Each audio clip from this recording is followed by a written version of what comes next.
Estamos con Álvaro Garrido Mesa, fundador de LegalNote. Hola Álvaro, ¿cómo estás? Muy bien, ¿y tú? Muy bien, gracias y encantado de tenerte por aquí. Muchas gracias. Y queremos hablar con él sobre Luxemburgo. Luxemburgo, de alguna manera, ha sido una jurisdicción muy pionera en el ámbito de la tokenización de activos, etcétera. Ha habido varios desarrollos a lo largo del tiempo, pero nos gustaría, de tu visión, porque tú has pasado muchos años en Luxemburgo ejerciendo la consultoría jurídica, ¿no? Ujú. Y me gustaría que nos dijeras un poco cómo ves tú aquello, cómo lo has visto, qué se ve desde Luxemburgo, que a lo mejor es muy evidente y en España no lo tenemos tan claro desde el punto de vista de la tokenización, sobre todo en el ámbito jurídico.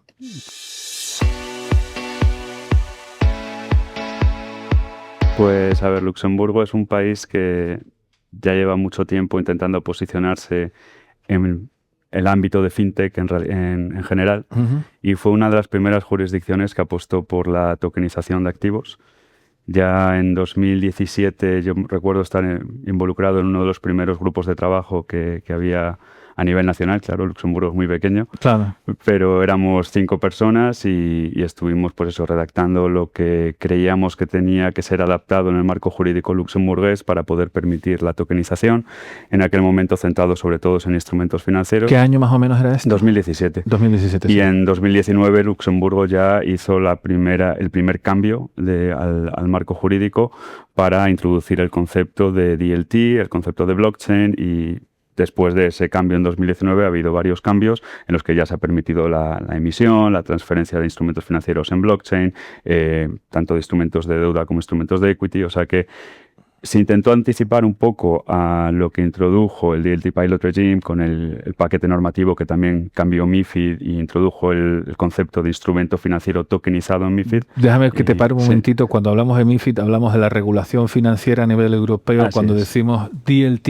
es tecnología de registro Sí, perdona, distribuido como perdona. blockchain. Sí, vamos a intentar mantenerlo lo más sencillo posible porque Sí, si no nos podemos disculpa. perder con todas las... Sí, muy bien, entendido. Y el régimen piloto es este régimen de exenciones a las reglas financieras europeas para bolsas tokenizadas. Sí, Así es, sí, voy muy rápido, no te interrúmpeme preocupes. para que quede todo claro, efectivamente. Pero bueno, con todo esto lo que quería decir es que Luxemburgo tomó pasos bastante significativos antes que otras jurisdicciones, Ujú. porque fue uno de los primeros países que creyó en la tokenización y ha estado apostando desde entonces, ¿no? Claro, Entonces, bueno, como Luxemburgo está muy bien posicionado también a nivel de mercado de capitales, claro. pues se ha podido probar, se ha podido experimentar y se han podido también establecer unas prácticas de mercado que son las que tenemos hoy en día, y por eso se conoce a día de hoy. Claro, Sí. hablamos de 2017, el de 2017 en el mundo cripto, digamos, ya era un poco como fase ya evolucionada, digamos, nadie hablaba de activos de la economía real, de préstamos o de equity, como decías tú, acciones. Ujú. Eso había cuatro lunáticos hablando de este tipo de cosas.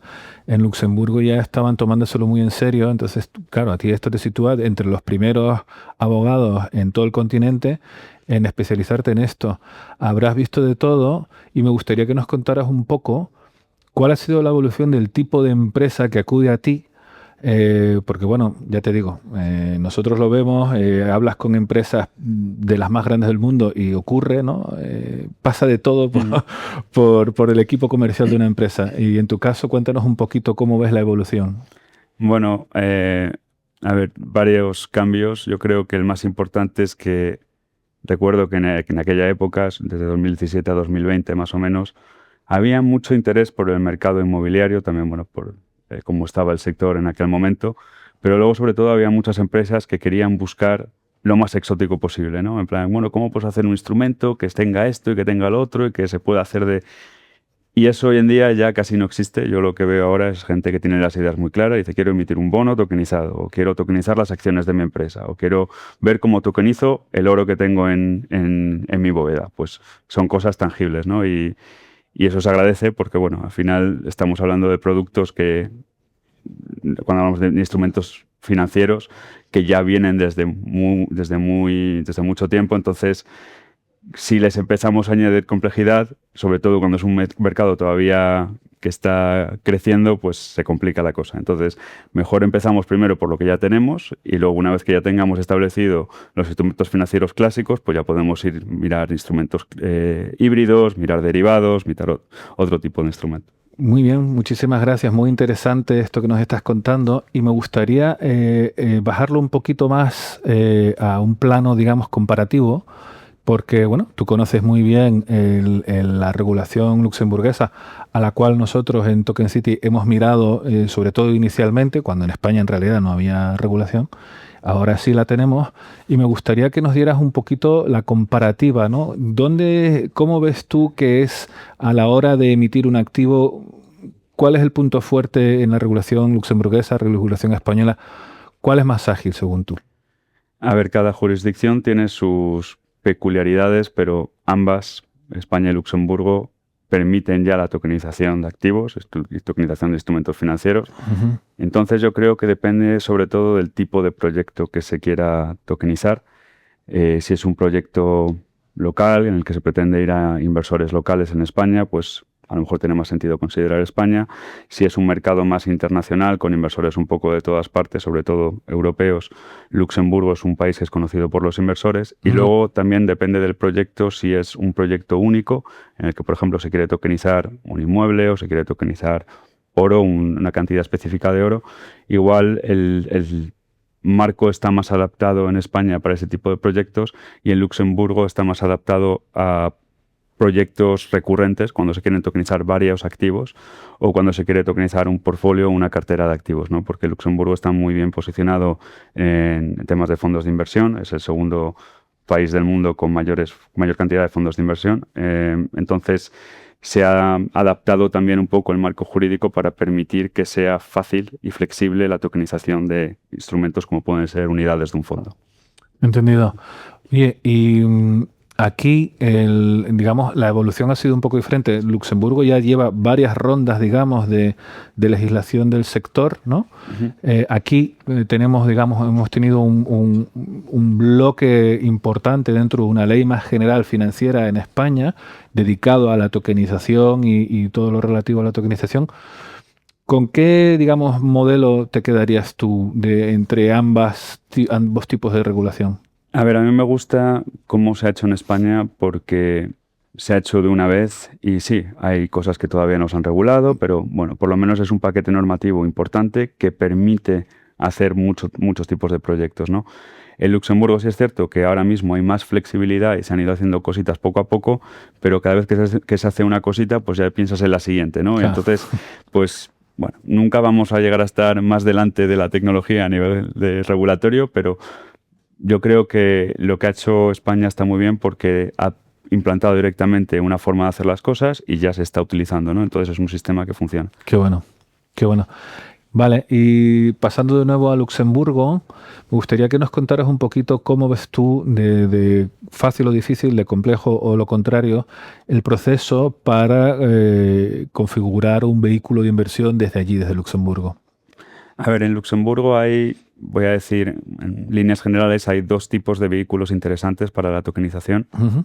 Uno es un vehículo de titulización, que es un único vehículo, una única sociedad, que puede crear compartimentos y cada uno de esos compartimentos está segregado por ley. Entonces, un inversor que invierte en los activos de un compartimento o un instrumento emitido por un compartimento solamente tiene recurso a esos activos de ese compartimento. Esto está muy bien porque lo que permite es tokenizar varios proyectos o varios activos sin que se mezclen entre ellos, ¿no? Estando segregados. Entonces Claro. es un sistema bastante escalable porque no hay que crear una sociedad cada vez que se quiere emitir un instrumento, es bastante sencillo y hay mucha flexibilidad a la hora de estructurar el producto financiero que se va a emitir. También se bueno. permite la emisión al mercado minorista con ciertas condiciones, pero es un vehículo que se utiliza mucho a día de hoy pues eso, por emisores que quieren tokenizar varios activos o varios proyectos. Y luego el otro vehículo es un fondo de inversión y dentro de fondos de inversión hay una cantidad bastante importante de diferentes fondos, pero en general se utiliza para tokenizar portfolios o carteras. Entonces, en vez de tokenizar por proyecto o por activo, se coge un pool, vamos a decir, un conjunto de activos y se va tokenizando las unidades del fondo que tiene exposición a esos activos.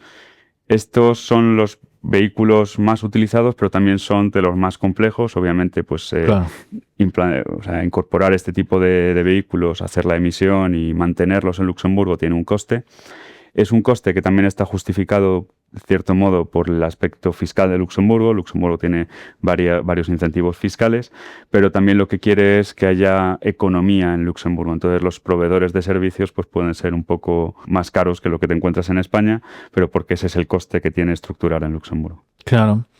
¿Y tú ves con esto que nos has dicho, ves potencial para, para una especie de implantación combinada? Sí, de hecho, nosotros estamos trabajando en varios proyectos que tienen esos dos ámbitos, ¿no? El ámbito luxemburgués y el ámbito ¿Y español. cómo se configura eso? Pues se puede considerar a lo mejor un vehículo de titulización en el cual un compartimento se utiliza para un proyecto español.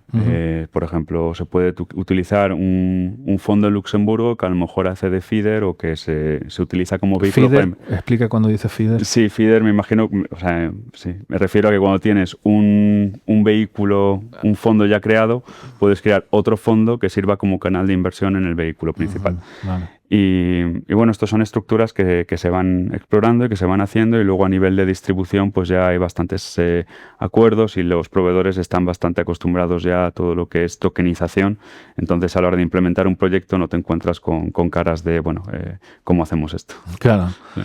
Oye, y una cosa que siempre nos genera debate, curiosidad, necesidad de saber más, es la emisión no solo hacia dentro de la Unión Europea, sino hacia afuera. ¿Cómo lo ves tú eso, tanto desde España como desde Luxemburgo? Bueno, eso por nuestra experiencia lo que vemos es que España en general tiene muy buena imagen en todo lo que es América Latina y también en algunas partes de Asia.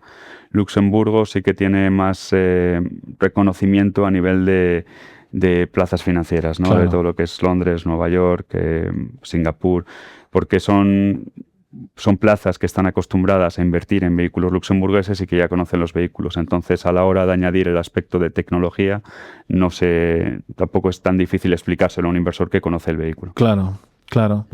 Oye, ¿y qué oportunidades estás identificando tú así desde Luxemburgo? Estamos hablando digamos, del atractivo que tiene a nivel internacional, España también en el punto latino de América Latina. ¿Qué oportunidades ves tú que se están generando en torno a la tokenización? Oportunidades hay muchísimas. A ver, yo siempre he dicho, y bueno, ahora cada vez está quedando más claro en el mercado, que al final la tokenización no es una solución mágica, ¿no? O sea, si tenemos un proyecto bueno y lo tokenizamos, pues va a ser un buen proyecto tokenizado. Si es un proyecto malo y lo tokenizamos, va a seguir siendo un proyecto malo. Totalmente. Entonces, hay muchas oportunidades, pero buenas tampoco hay tantas, ¿no? Y esto también de cara un poco al inversor, pues hay que analizar bien cuál es el proyecto, ir más allá de la tecnología y mirar un poco, pues eso, cuál es la jurisdicción, cuál es el vehículo, si se ha estructurado bien.